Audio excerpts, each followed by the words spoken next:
선생님, 저는 술, 담배를 안 합니다. 그런데 왜 콜레스테롤 수치가 이렇게 높게 나왔죠? 작년 건강검진에서 저의 콜레스테롤 수치가 높게 나와서 의사 선생님에게 물었는데 웃으시면서 저는 잘 모르죠라는 답변을 주시더라고요. 왜냐하면 의사 선생님께서는 저의 식습관을 모르셨기 때문이죠. 먹보 건강 채널을 운영하면서 저는 저의 식습관 때문에 콜레스테롤이 높다는 걸 알게 되었습니다. 예전부터 초등학생 입맛이었던 저는 과자와 탄산음료를 항상 달고 살았죠. 그나마 다행인 건 저는 술을 안 마셨기 때문에 회사에서 회식을 해도 술 대신 탄산음료를 마시면서 있었거든요. 술을 좋아하는 최악은 아니지만 그래도 혈관에 안 좋은 탄산을 마시고 있었던 것입니다. 원인 없는 결과가 없듯이 이제는 저도 과자와 탄산음료를 줄여보려고 합니다. 오늘의 건강 정보는 심혈관 질환에 관련해서 이야기해 보겠습니다. 세계에서 가장 사망률이 높은 1위는 심혈관 질환이라고 합니다. 그만큼 우리는 이제 전 연령을 통틀어 혈관을 관리해야 하는 시대에 살고 있습니다. 현대인들이 혈관 질환이 많아지는 이유는 환경적으로 이런 위험인자들에 우리가 너무 일찍 노출이 된다는 겁니다. 어릴 적부터 과자, 인스턴트 음식 등을 섭취하면서 비만, 콜레스테롤, 고혈압 등으로 우리의 혈관 질환을 일으키는 요인이 많다는 겁니다. 저도 지난 건강검진에서 높은 콜레스테롤 수치로 약 처방이 나왔습니다. 하지만 저는 약을 먹지 않고 식습관 변경으로 콜레스테롤을 떨어뜨려 보려고 합니다. 왜냐하면 건강한 몸을 만드는 것이 우선이지 약으로 수치를 떨어지게 만드는 것은 개선이라 생각이 되지 않아서입니다. 만약 수치가 너무 높다면 약 처방과 병행하면서 수치를 낮추도록 해보세요.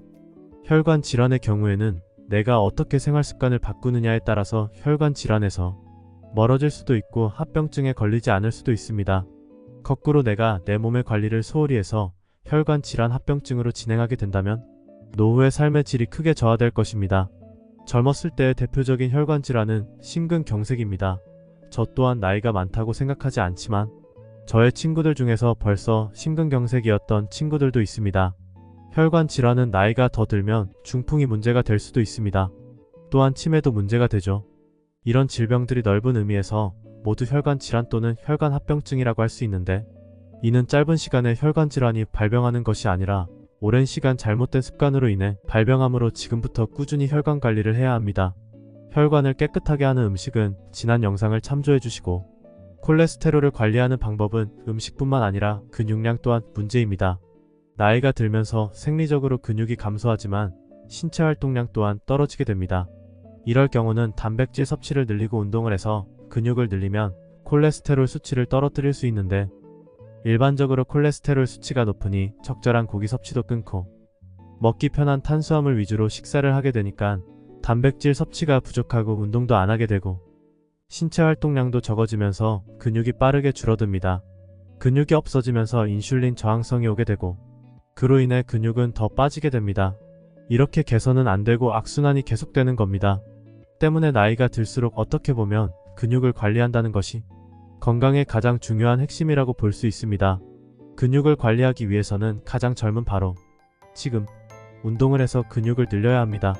좋은 음식으로 적정한 단백질과 탄수화물을 잘 챙겨 먹으면서 근력 운동을 병행해 주셔야 건강한 혈관으로 질병 없는 삶을 이어갈 수 있습니다.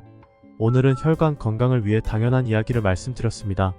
하지만 우리 건강을 위해서 꼭 필요한 내용들이니 마음속에 숙지하시고 건강한 삶을 즐기시길 바라겠습니다.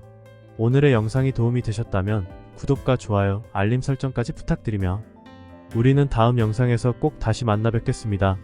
감사합니다.